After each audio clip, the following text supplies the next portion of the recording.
ஒரு அழகான காலை நேரத்தில் ரோசி என்ற சிறிய முயல் பாதையில் துள்ளி துள்ளி நடந்து கொண்டிருந்தது. அதன் கையில் இனிப்பான பழங்கள் நிறைந்த ஒரு சிறிய கூடை இருந்தது. அப்பொழுது ஒரு ஆமை பெரிய ஆப்பிள் கூடை ஒன்றை தூக்கிக் கொண்டு மிகவும் சிரமப்பட்டுக் கொண்டிருந்தது. நான் உதவட்டுமா என்று ரோசி அன்பாக கேட்டது. ஆமை மகிழ்ச்சியுடன் சிரித்தது. ஆமாம், தயவு செய்து என்றது.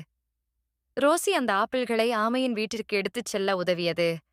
ஆமை மிகவும் சந்தோஷப்பட்டு ரோசிக்கு நன்றி கூறியது. சிறிது நேரத்திற்குப் பிறகு ஒரு சிறிய பறவை மரக்கிளையில் சோகமாக அமர்ந்திருந்தது. என்ன ஆனது என்று ரோசி கேட்டது. என் கூடு காணாமல் போய்விட்டது என்று பறவை மெதுவாகச் சொன்னது. ரோசி சிறிய குச்சிகளையும் இலைகளையும் சேர்த்து பறவைக்கு ஒரு புதிய கூடு கட்ட உதவியது. பறவை மகிழ்ச்சியில் இறக்கைகளை அசைத்தது. மாலை சூரியன் மறையத் தொடங்கிய போது ரோசி வீட்டிற்கு திரும்பிக் கொண்டிருந்தது. அப்போது அது ஒரு அழகான விஷயத்தை கவனித்தது. ஆமை ஒரு அணிலுக்கு பருப்புகளை சேகரிக்க உதவி செய்தது.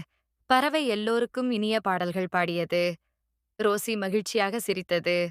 அதன் சிறிய அன்பான செயல்கள் காட்டெங்கும் பரவி மலர்களைப் போல மகிழ்ச்சியை வளர்த்தன. அந்த நாளிலிருந்து அந்த காடு அன்பும் மகிழ்ச்சியும் நிறைந்த இடமாக மாறியது. இக்கதையிலிருந்து நாம் கற்றுக்கொள்ளும் காரியம் என்னவென்றால், அன்பும் உதவியும் மகிழ்ச்சியை பரப்புகிறது. நாம் மற்றவர்களுக்கு அன்புடன் உதவினால் அவர்களும் பிறருக்கு உதவத் தொடங்குவார்கள். ஒரு சிறிய நல்ல செயலும் உலகத்தை அழகான மற்றும் மகிழ்ச்சியான இடமாக மாற்ற முடியும். இக்கதை உங்களுக்கு பிடித்திருந்தால் உங்களுக்கு பிடித்தவர்களுக்கு இதை பகிருங்கள். லைக், ஷேர், சப்ஸ்கிரைப் செய்யுங்கள். இன்னொரு இன்ட்ரெஸ்டிங்கான கதையோடு நான் உங்களை மீண்டும் சந்திக்கிறேன்.